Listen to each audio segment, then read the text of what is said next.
رضی اللہ تعالیٰ عنہ کو حضرت عمر رضی اللہ تعالیٰ عنہ نے اپنے دور خلافت میں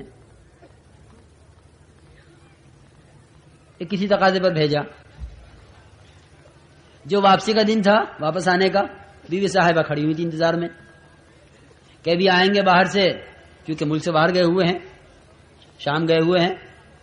شام سے وہاں کے کپڑے، وہاں کے جوتے، وہاں کی چیزیں ہماری جماعت والی بیچارے کر لیتے ہیں. ہاں، ہم دیکھتے رہتے اپنے آپ بنگلے والی مسجد میں. ابھی آنے چند دن پہلے میں اوپر چھت پہ ٹہل رہا تھا، فجر کا بیان ہو رہا تھا، دیکھے کہ بھائی کیا کر رہا مجمع ہمارا. تو ایک آدمی بیچارہ اٹیچی کھولے بیٹھا تھا، اس میں سے کبھی یہ کپڑے نکالے یہ رکھے، کبھی یہ گھڑی نکالے یہ رکھے. کبھی میں نے کہا بھائی یہ تو کیا کر رہا؟ کہنے لگا جی کچھ نہیں، گھر جا رہا تھا، کچھ سامان لے لیا ابھی بچوں کے لیے. بچے کہیں گے اتنے دن میں جماعت میں سے آیا ہے، کچھ لے کر نہیں آیا ہمارے واسطے. کہ بچوں کے لیے سامان دیکھ رہا، بچوں کے لیے کچھ سامان لیا ہے، بیوی کے لیے کپڑا لیا ہے. اس نے صاف صاف بتا دیا. بھیا بڑے بھیا کے لیے گھڑی لی ہے، چھوٹے بھیا کے لیے. روتے پھرتے ہیں کہ جی 500 روپے تو میں نے جماعت میں لگانے تھے، 2000 روپے لے کر آیا تھا، 1500 روپے چوری ہو گئے. کیوں ہو گئے؟ کیونکہ 1500 روپے چوری اس لیے ہو گئے کہ اس کام کے لیے جو ہے لایا ہی نہیں تھا جس کام کے لیے نکلا ہے تو. جس کام کے لیے جو ہے لایا تھا اس کام میں چلے گئے.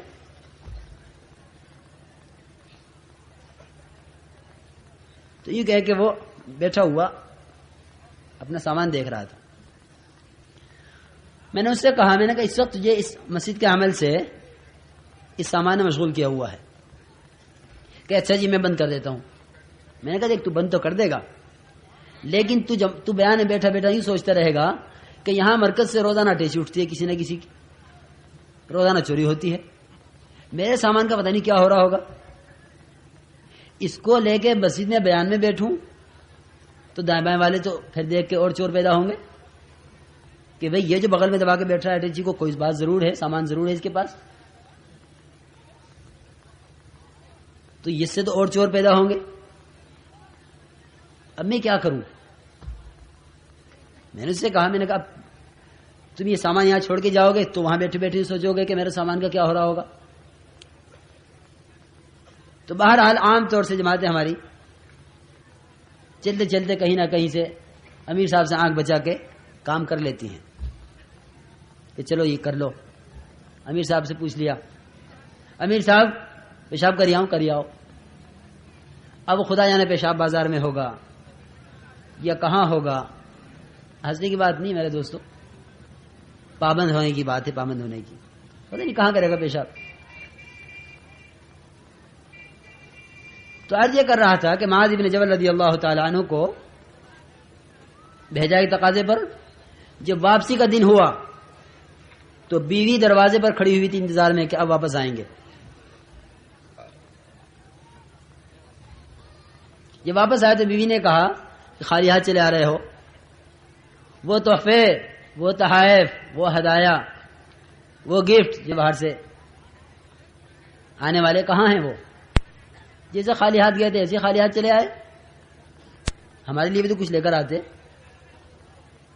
حضرت معاذ بن جبل رضی اللہ تعالیٰ نے فرمایا کہ میں ضرور تیرے لیے لے کر آتا کچھ، لیکن امیر المؤمنین عمر بن الخطاب رضی اللہ تعالیٰ عنہ نے مجھ پر ایک نگراں مسلط کر دیا تھا. مجھ پر کیا کر دیا تھا بھائی؟ نگرانی کرنے والا مجھ پر مسلط کر دیا تھا. میں اس کی نگرانی کی وجہ سے تو تیرے لیے کچھ مجھے موقع نہیں ملا لینے کا. کوئی موقع 1 منٹ کا ایسا نہیں ملا جس میں آنکھ چھپا کے اسے اور تیرے لیے چیز لے لیتا. کہا کہ اچھا نگراں لگایا تمہارے اوپر، کیا امیر المؤمنین نے تمہیں خائن سمجھا ہے؟ عورت تھی بڑی تیز ان کی بیوی، اور وہ سیدھی حضرت عمر بن خطاب رضی اللہ عنہ کے پاس پہنچ گئی اور جا کے کہا امیر المؤمنین معاذ بن جبل میرے شوہر وہ جاتے رہے جناب رسول اللہ صلی اللہ علیہ وسلم کے زمانے میں ہر تقاضے پر، آپ نے کبھی نگراں نہیں لگایا، ہمیشہ ان پر اعتماد کیا ہے اور امین سمجھا ہے. اور پھر ابو بکر صدیق رضی اللہ عنہ کے زمانے میں، خلیفہ اول کے زمانے میں ہمیشہ وہ بھیجتے رہے ان کو، کبھی نگراں نہیں لگایا ان پر. بھائی بات سن رہے دھیان سے نہیں؟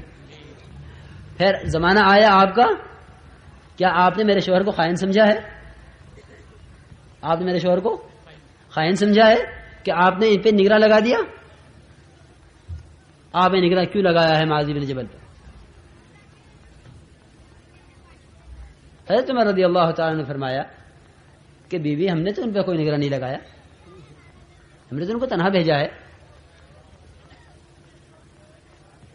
ہم نے تو ان کو تنہا بھیجا ہے، ہم نے ان پہ کوئی نگراں مسلط نہیں کیا. چنانچہ بیوی واپس آ گئی. جب معاذ بن جبل رضی اللہ تعالیٰ عنہ پہنچے حضرت امیر المومنین کی خدمت میں تو یہ فرمایا حضرت عمر رضی اللہ تعالیٰ نے ملتے ہی کہ معاذ یہ کیا قصہ ہے؟ تمہاری بیوی میرے پاس بھی آئی اور تمہاری بیوی نے سارے علاقے میں ہنگامہ کیا ہوا ہے. اس لیے کہ پہلے تو یہ عورتوں کی عادت ہوتی ہے کہ جب ان عورتوں کے شوہر کچھ غلط کر بیٹھتے ہیں تو پہلے تو یہ عورتیں آپس میں ملتی ہیں ایک دوسرے سے کہ دیکھو ہمارے ساتھ یہ کر دیا، ہمارے ساتھ یہ کر دیا. پہلے تو عورتیں عورتوں سے ملتی ہیں، وہ اس کے گھر اس کے گھر اس کے گھر، یعنی یہ روایت کے الفاظ ہیں کہ پہلے وہ سب گھروں میں پھری سب سے اس نے کہا اور پھر پہنچ گئے حضرت عمر رضی اللہ تعالیٰ کے پاس اور جا کے یہ کہا جو کچھ کہا. بہت غصہ ہوئی. حضرت عمر رضی اللہ تعالیٰ نے پوچھا معاذ ابن جبل رضی اللہ تعالیٰ عنہ سے کہ معاذ کون نگراں تم پر ہم نے لگایا ہے؟ کہ امیر المومنین جب میری بیوی نے مجھ سے یہ کہا کہ میرے لیے کچھ نہیں لائے تو میں تو اس پر اپنے پر نگراں اللہ تعالیٰ کو مراد لے رہا تھا. کس کو مراد لے رہا تھا بھائی؟ اللہ تعالیٰ کو، کہ اللہ مجھ پہ نگراں ہے.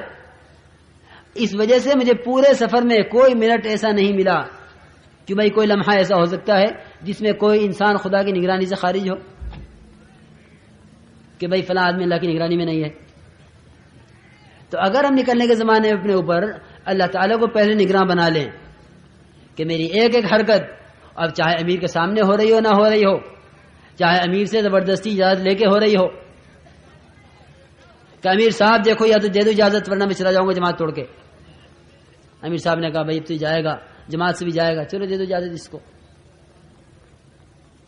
ہم نکلے ہیں خدا کی دین کے لیے، ہم نکلے ہیں خدا کی راہ میں، ہم نکلے ہیں جناب رسول اللہ صلی اللہ علیہ وسلم اور آپ کے صحابہ کی سنت کو زندہ کرنے کے لیے. آپ کے طریقے پر ہمارا گشت جناب رسول اللہ صلی اللہ علیہ وسلم کے گشت کی طرح ہے، ہماری تعلیم آپ کی تعلیم کی طرح ہے، ہماری خدمت آپ کی خدمت کی طرح ہے، ہمارا ایک ایک عمل وہ جناب رسول اللہ صلی اللہ علیہ وسلم کے طریقے پر ہوگا. نکل کر ہر آدمی خود سوچ لے کہ میں کون کون سے وہ کام کر رہا جو جناب رسول اللہ صلی اللہ علیہ وسلم طائف میں نہیں کیے، جو آپ نے عکاظ اور ذوالمجنہ کی کہ بازاروں میں اور جو ہے نمائشوں میں نہیں کیے. میں کیا کر رہا ہوں؟ یہ نکل کر خود اندازہ کرے ہر ایک. امیر سے جو اجازت لے سکتا ہے اور امیر بیچارہ مجبور ہو کر اجازت دے سکتا ہے، لیکن یہ تو ہر آدمی کو خود سوچنے کی بات ہے کہ میں اللہ کے راستے میں نکلا ہوا ہوں، آیا یہ کام میرے کرنے کا ہے یا نہیں ہے. پھر جتنا اپنے آپ کو پابند کریں گے اتنا کرنے کے کاموں میں دل لگے گا، اتنا کرنے کے کاموں میں ہمارا دل لگے گا کہ کیا کام کرنے کا ہے کیا کام کرنے کا نہیں ہے، کیا کام کرنے کا ہے کیا کام کرنے کا نہیں ہے. ہمارا دل لگے گا اس میں، ہمیں جو ہماری سمجھ میں آئے گا کہ دیکھو یہ کام کرنے کا نہیں ہے. تو واقعی واضح طور پہ نظر آتا ہے کہ جماعت کا کوئی آدمی جماعت میں کوئی کام جماعت کے علاوہ کر لیتا ہے تو غیر بھی محسوس کر لیتے ہیں کہ یہ آدمی جماعت میں ہوتے ہوئے یہ کام کر رہا ہے. ارے تم نے جماعت میں ایسا کر لیا، کیونکہ صاف پتہ چل رہا ہے کہ یہ آدمی اس وقت جناب رسول اللہ صلی اللہ علیہ وسلم کے طریقے پر اور آپ کے مزاج پر اور آپ کے طریقہ دعوت پر دعوت دینے کے لیے نکلا ہوا ہے. صاف پتہ چل رہا ہے. تو یہ کہ اس میں لا یعنی باتوں سے، لا یعنی کاموں سے، لا یعنی کسے کہتے ہیں؟ کہ لا یعنی اسے کہتے ہیں، لا یعنی اس کو کہتے ہیں جو اس وقت کے کرنے کا کام نہیں ہے، وہی لا یعنی ہے، وہی لا یعنی ہے جو کرنے کا نہیں ہے۔ جس کام کو کرنے کے لیے نکلے ہیں وہ کرنے کا ہے، جس کو کرنے کے لیے نہیں نکلے ہیں وہ کرنے کا نہیں ہے۔ آدمی بازار میں جاتا ہے، آپ کسی مریض کو، کسی کو خدا نہ کرے ہارٹ اٹیک ہو جائے، ہارٹ اٹیک کسی کو ہو جائے اور اس کو اٹھا کر اسپتال لے جا رہے ہوں، اس درمیان میں کسی کو خیال بھی آ سکتا ہے کہ تھوڑی دیر بازار میں ہوتی چلے، ذرا سے اس ہوٹل میں ہوتے چلے، ذرا یہ کپڑا دیکھتے چلو، ذرا اس دکان میں جھانکتے چلو، ذرا یہ پارک آ گیا اس میں ٹہلتے چلو تھوڑی دیر۔ ایک آدمی کی جان بھی بنی ہوئی ہے، اماں کا، ابا کا، بھائی کا، چچا کا، خالو کا، تائے کا، جتنے بھی گھر میں ہیں سب کے رخ اسپتال کی طرف، جلدی دوڑو، کیا ہوا؟ کہ فلاں صاحب کو اٹیک ہو گیا۔ ہم سب مریض ہیں، اور جسم کا مرض وہ تو موت تک چلے گا، موت کے بعد ہر ڈاکٹر چھوڑ کے الگ ہو جائے گا، لیکن جو روحانی امراض ہیں، یہ روحانی امراض ہمیشہ ہمیش کے لیے ہیں، یاد رکھو۔ جسمانی امراض وقتی ہیں، روحانی امراض دائمی ہیں، روحانی امراض دائمی ہیں۔ یہ حسد، یہ کینہ، یہ بغض و عداوت، یہ مال کی محبت، یہ نماز نہ پڑھنا، یہ روزہ نہ رکھنا، یہ اعمال صالحہ نہ کرنا، یہ غبن اور یہ خیانت، یہ جتنے امراض ہیں یہ امراض دائمی ہیں، یعنی جس طرح یہ امراض دنیا میں ہمیں تکلیف نہیں پہنچا رہے لیکن آخرت میں ہمیشہ کے لیے تکلیفیں پہنچائیں گے۔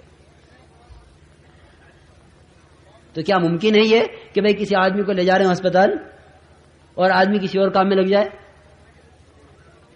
ہمیں ہر ایک بیمار ہے، ہر ایک اپنی اصلاح کے لیے، ہر ایک اپنے آپ کو اعمال کے اعتبار سے صحت مند کرنے کے لیے، ہر ایک اپنے اندر کو ٹھیک کرنے کے لیے نکلا ہوا ہے۔ اس میں کسی کو خیال نہ آئے کسی لا یعنی کام کا۔ اور لا یعنی کب ہوتی ہے؟ کہ جب آدمی کو فرصت مل جاتی ہے کرنے کے کاموں سے۔ اپنے آپ کو مشغول رکھنا مستقل عمل ہے۔ اب گشت میں، اب تعلیم میں، اب ذکر میں، اب تلاوت میں، اب انفرادی دعوت میں مستقل اپنے آپ کو مشغول رکھنا ہے، تاکہ مستقل مشغول رکھنے سے مستقل لا یعنی کاموں سے، لا یعنی باتوں سے محفوظ رہے۔ پھر لا یعنی بات ہی نہیں، صرف نگاہ لا یعنی کام کر سکتی ہے، کان لا یعنی کام کر سکتے ہیں، ہاتھ لا یعنی کام کر سکتے ہیں۔ زبان کی لا یعنی کیا ہے؟ کہ وہ بولے جو یہاں بولنے کا جو یہاں بولنا نہیں ہے۔ ہم نکلے ہیں ایمان بنانے کے لیے، ایمان کے خلاف کوئی جملہ زبان سے نہ نکلے، ایمان کے خلاف کوئی جملہ زبان سے نہ نکلے، کہ وہ جملہ جو ایمان میں ضعف لائے گا، وہ جملہ اپنی مقام پر رہتے ہوئے ایمان میں اتنا ضعف نہ لاتا جتنا یہ ایمان کی محنت کے لیے نکلنے کے بعد ایمان میں ضعف لائے گا۔ ایمان کی راہ میں نکلا ہوا ہے ایمان کو بنانے کے لیے، کیونکہ اس وقت ایمان کے خلاف جو بولے گا وہ ایمان کو جتنا دھچکا پہنچائے گا اور وہ ایمان کو جتنا کمزور کرے گا۔ جس طرح کہ اس وقت خدا کے راہ میں نکل کر اس وقت کا ذکر، اس وقت کی تلاوت، اس وقت کی تسبیحات، اس وقت کا گشت، اس وقت کی تعلیم، کیونکہ یہ ایک ایک عمل، اور بقومہ یوسف رحمۃ اللہ علیہ کے کہ یہ ایک ایک عمل اعمال اس طرح کروائے گا، اعمال اس طرح کروائے گا جس طرح برسات میں سبزہ اگتا ہے۔ تو کیا ہو رہا ہے کہ بارش ہے، موسم ہے، اس طرح یہ اعمال کا موسم ہوگا، کیونکہ اس وقت نکلنے کے زمانے میں تاجر کے ساتھ تجارت نہیں، کاشتکار کے ساتھ اس کی زراعت نہیں، اس کی کاشتکاری نہیں، ملازمت چھوڑ کر ہر آدمی چیزوں کے نقشے سے اعمال کی فضا میں آیا ہوا ہے، ہر آدمی چیزوں کے نقشے سے نکل کر اعمال کی فضا میں آیا ہوا ہے۔ اس لیے ہر ایک آدمی اپنے آپ کو پابند بنا کر چلائے گا۔ تو نکلنے کے زمانے میں یہ چند کام اہمیت سے کرنے کے ہیں، گشت ہو رہے ہوں، تعلیم ہو رہی ہو، تسبیح و تلاوت ہو رہی ہو، انفرادی اجتماعی ملاقاتیں، دعوت دی جا رہی ہو،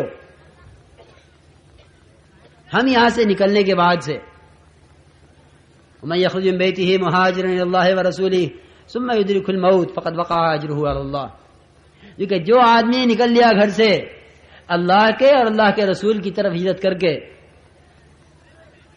کیونکہ اس پر اجر ملنا شروع ہو گیا کہ نہیں جی دیکھو میرے دوستو، وقت تو جب سے لگائیں گے جب جماعت وہاں پہنچ جائے گی جہاں کا رخ بنا ہے، لیکن جب سے گھر سے نکل چکے ہیں اس وقت سے لے کر گھر پہنچنے تک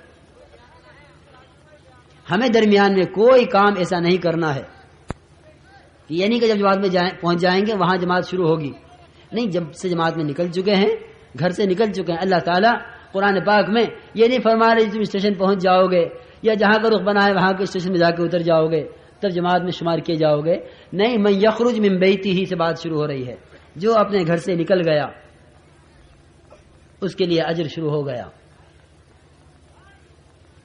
ہم جس علاقے میں جائیں گے اس علاقے میں مختلف قسم کے لوگ ہوں گے، وہاں علماء بھی ہوں گے، وہاں صلحاء بھی ہوں گے، وہاں بڑے بڑے تاجر بھی ہوں گے، وہاں بڑے بڑے زمیندار بھی ہوں گے جنہیں ہم بڑا بڑا کہتے ہیں۔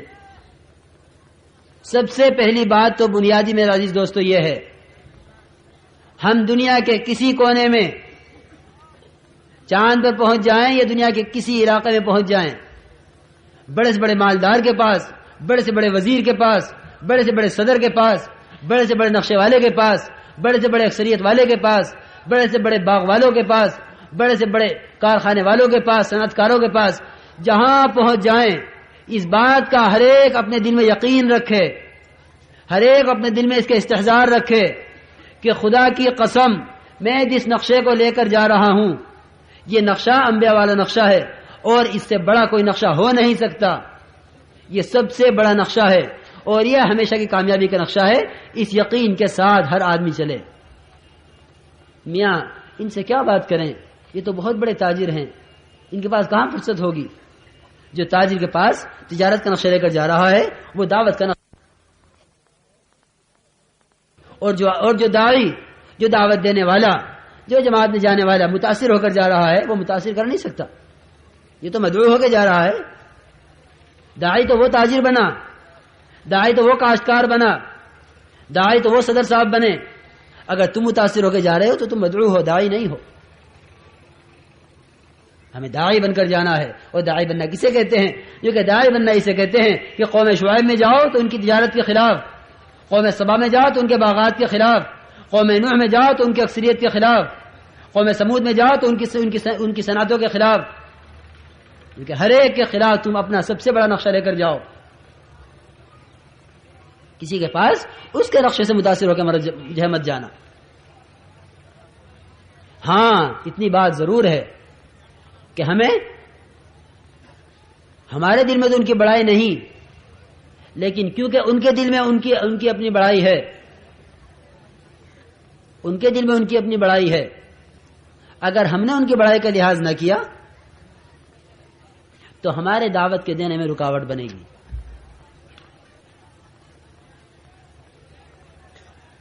وہ ان کے دل میں جو ان کی اپنی بڑائی ہے، ہم دعوت دینے میں ذرا نیچے نہیں اتریں گے کہ نہیں جی ان سے تو صرف 3 دن کی بات کرو، اس سے زیادہ بات نہ کرنا ان سے۔ یاد رکھو گشتوں میں 3 چلے کی کھل کر دعوت دینی ہے۔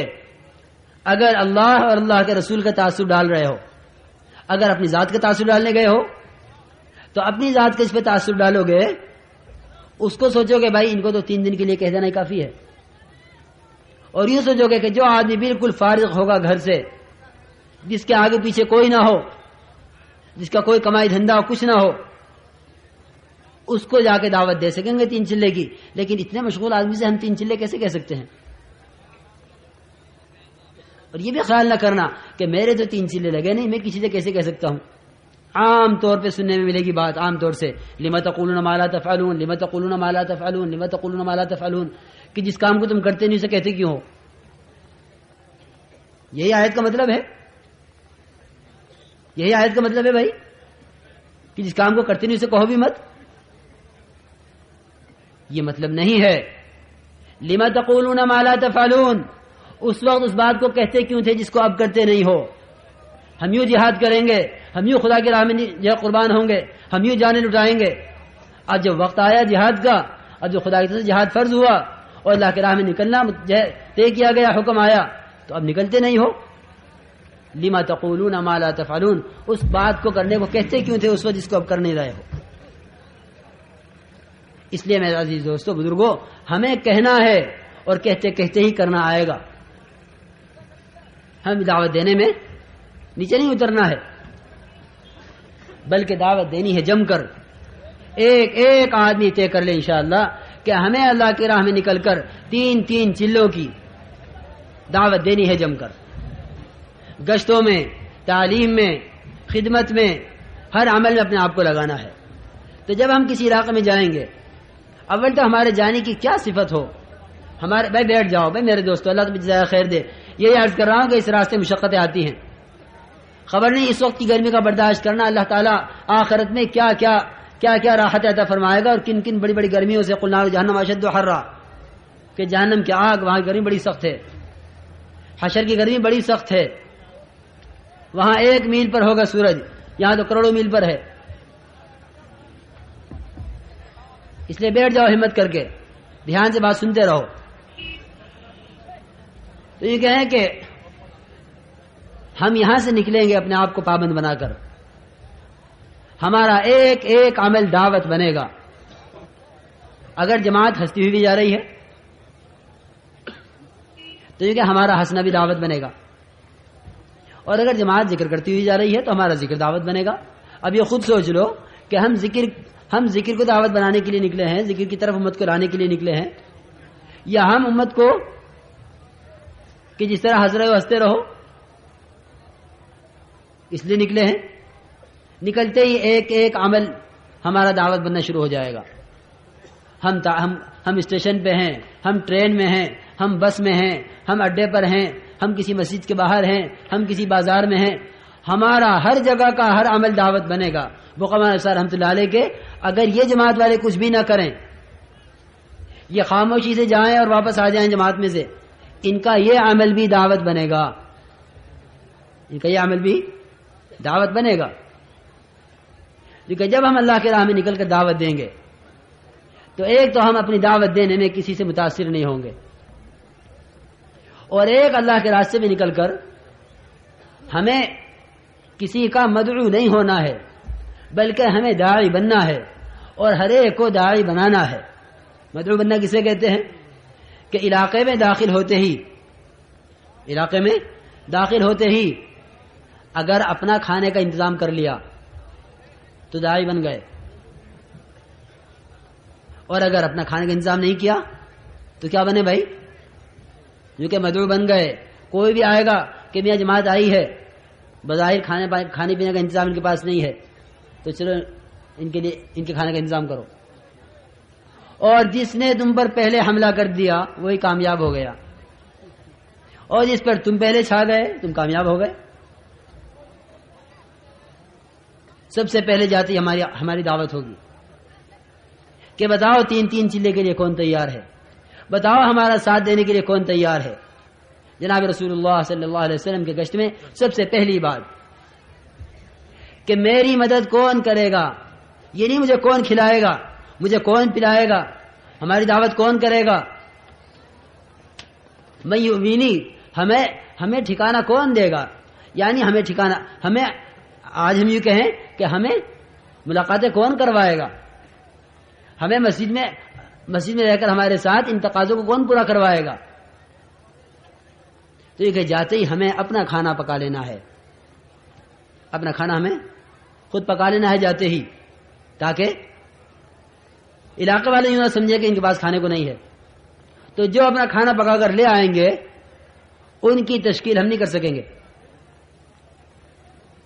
جب ان کی تشکیل کا وقت آئے گا وہ یوں کہیں گے کہ دیکھو ہماری بلی ہمیں ہی میاؤں، کیوں بھائی ہوگا نہیں، ہم نے تو انہیں کھانا کھلایا اور یہ ہماری تشکیل کر رہے. ہم داخل ہوتے ہی اپنا کھانا نہ بنایا، بھائی یہ کیا ہو رہا ہے، میرے دوستو بیٹھ جاؤ اللہ جزائے خیر دے، بھائی ان کو بٹھائیے ذرا خوشامد کر کے، بھائی جو جہاں کھڑا ہے وہیں بٹھا دو. تو یہ کہے کہ ہم جاتے ہی اپنا کھانا بنا لیں گے، خدمت کے ساتھ ہی جاتے ہی متعین کر لیں گے کہ بھائی یہ خدمت والے ہیں، جاتے ہی متعین کر لیں گے. اور جب کوئی آئے گا محلے والا کہ بھائی کھانا کہ ہمارا کھانا تیار ہے، پک رہا ہے، ہم تو تمہارے یہاں اس مقصد کے لیے آئے ہیں، تو ایک تو جاتے ہی اپنے آپ کو فارغ کر لینا ہے ان کے کھانوں سے، ان کے سامان سے. اور ایک میرے دوستو اسی میں سے یہ بھی ہے کہ کسی سے کسی چیز کا سوال نہ ہو. جو کہ جب کسی چیز کا سوال کیا جاتا ہے تو سوال کرنے سے دل پھٹتے ہیں. ایک تو کسی کے کام آنا، اپنی چیز کسی کو دے دینا استعمال کے لیے، ایک ہے کسی سے سوال کرنا، آپس میں سوال ایک دوسرے سے یہ بھی نہ ہو، اور علاقے میں جا کے علاقے والوں سے سوال کہ جی ہم وہاں سے چلے ہیں، برتن نہیں لا سکے ہیں، ذرا برتن کا انتظام کر دو. ہم وہاں سے چلے تھے، یہ چیز نہیں لا سکے، اس کا انتظام کر دو. ہمارے ایک ساتھی کے پاس اب سردی آ رہی ہے کہ بھائی رضائی نہیں ہے، ذرا ایک رضائی کا انتظام کر دو. جناب رسول اللہ صلی اللہ علیہ وسلم نے صحابہ سے بیعت لی ہے اس پر کہ کسی سے سوال نہیں کرو گے، کیونکہ ہم میں سے ہر ایک کا یہ حال ہو گیا تھا. صحابہ فرماتے ہیں کہ ہم میں سے ہر ایک کا یہ حال ہو گیا تھا کہ اگر اس کا کوڑا بھی گر جاتا تھا اس کی سواری سے تو وہ سواری کو بٹھاتا تھا، اترتا تھا، کوڑا اٹھا کے خود کوڑا اٹھا کر لے جاتا تھا اپنا. حضرت ثوبان رضی اللہ تعالیٰ عنہ یہ عہد کر لیا کہ بھئی کسی سے سوال نہیں کروں گا، یہ عہد کر لیا تھا، یہ عہد کر لیا تھا کسی سے کبھی سوال نہیں کروں گا. کیونکہ اس عہد پر کوڑا ان کا گرتا تھا اور چلتے چلتے سواری کے اوپر بیٹھے ہوئے ہوتے تھے، کوڑا گرا تو نیچے کسی کے مونڈے پر گرا، کوڑا کسی کے مونڈے پر گرا، کہا کہ رہنے دو، میں نہیں کہتا کہ اٹھا کر دو. خود سواری سے اترتے تھے اور آ کر اس کے مونڈے سے کوڑا اٹھاتے تھے. روایت میں اسی طرح ہے کہ ہمیں سوال کرنے کو منع کیا ہے، کیونکہ وہ تھے جنہوں نے طے کیا تھا کسی سے سوال نہیں کرنا. ساری دنیا میں دعوت ان سے پہنچی ہے. قیصر اور کسریٰ جیسے مالدار اس پر زیر ہوئے ہیں کہ تم کسی سے سوال نہ کرو. کسی سے سوال نہ کرنے کا کیا مطلب ہے کہ جو کسی سے سوال نہیں کرتا اللہ اس کا کفیل ہوتا ہے. جو آدمی سوال کا دروازہ کھول لیتا ہے اس پر فقر کا دروازہ کھل جاتا ہے، اور جو آدمی غنا اختیار کر لیتا ہے اس پر اللہ تعالیٰ کی طرف سے مال کا دروازہ کھل جاتا ہے. وَمَن يَسْتَغْنِ يُغْنِهِ اللَّهُ. تم لوگوں کے پاس جو کچھ ہے اس سے جو ہے لاپرواہ ہو جاؤ تو اللہ تعالیٰ کے پاس جو کچھ ہے اللہ تعالیٰ اس کے دہانے تم پہ کھول دے گا. تو کسی سے کسی چیز کا سوال نہیں کرنا. میں آپ کی چیز استعمال کر لوں، میں آپ کا یہ لے لوں، میں ذرا یہ لے جاؤں، کیونکہ اس سے آپس میں دل پھٹیں گے. ہر ایک کی اپنی ضرورت کی چیز اپنے ساتھ ہونی چاہیے. اجتماعی چیز برتن ہیں، اجتماعی چیز بے شک برتن ہیں، لیکن بعض چیزیں ضرورت کی ہوتی ہیں، ہر ایک کی اس کی اپنے اپنے ساتھ ہو. سامان اتنا ہو جتنا اٹھا کر چل سکو. دیکھو یاد رکھو یہ اصول ہے یہ کہ داعی کا سامان اتنا ہونا چاہیے جس کو اٹھا کر چل سکے. ہجرت میں جناب رسول اللہ صلی اللہ علیہ وسلم کا سامان کتنا تھا، کھانا کتنا تھا. ہمارے ساتھ یہ بڑے بڑے وادی سے بڑا اسٹوپ، یہ پکانا ہے، یہ پکانا ہے، یہ پکانا ہے، گھر پہ یہ کھاتے تھے، یہ کھاتے تھے. کھانا اتنا تھا جتنا بلال کی بغل چھپا لے، بلال کی بغل اتنا چھپا لے، اتنا کھانا. کہ اتنا کھانا آیا تھا کہ جو اب تو بلال میں آ جائے، بلال کی بغل میں کتنا آ سکتا ہے، کیونکہ بغل میں نہ آگے سے دکھائی دے نہ پیچھے سے دکھلائی دے کہ یہ آج بغل میں ایک چیز چھپا کے کہاں لے جا رہا ہے، تو بغل میں کتنا آ سکتا ہے. کیونکہ 2-4 روٹی اور لپیٹ کے بغل میں چھپا لی جائے تو ممکن ہے کہ نظر نہ آئے. ہمارے ساتھ ہوگا یہ کھانا، ہمیں دور سے نظر آئے گا کتنا بڑا بادیہ ہے. اور پھر یہ کہ جتنے تکلفات کے کھانے پکائیں گے اللہ کے راستے میں نکل کر ہمارا کام اتنا مشکل ہو جائے گا. ہمارے کام کا مزاج، ہمارے کام میں قوت، ہمارے کام کے اندر ترقی جو ہے وہ سادگی کے ساتھ ہے. ہم صرف نماز بنانے کے لیے نہیں نکلے ہیں، ہم صرف کلمہ بنانے کے لیے نہیں نکلے ہیں. والی آثار رحمۃ اللہ علیہ فرمایا کرتے تھے کہ اس کام کے ذریعے سے امت کو وہاں پہنچانا چاہتا ہوں جہاں جناب رسول اللہ صلی اللہ علیہ وسلم امت کو بنا کر چھوڑ کر تشریف لے گئے تھے. نماز کے اعتبار سے، کلمے کے اعتبار سے، اخلاق کے اعتبار سے، معاشرے کے اعتبار سے، معاملات کے اعتبار سے، عبادات کے اعتبار سے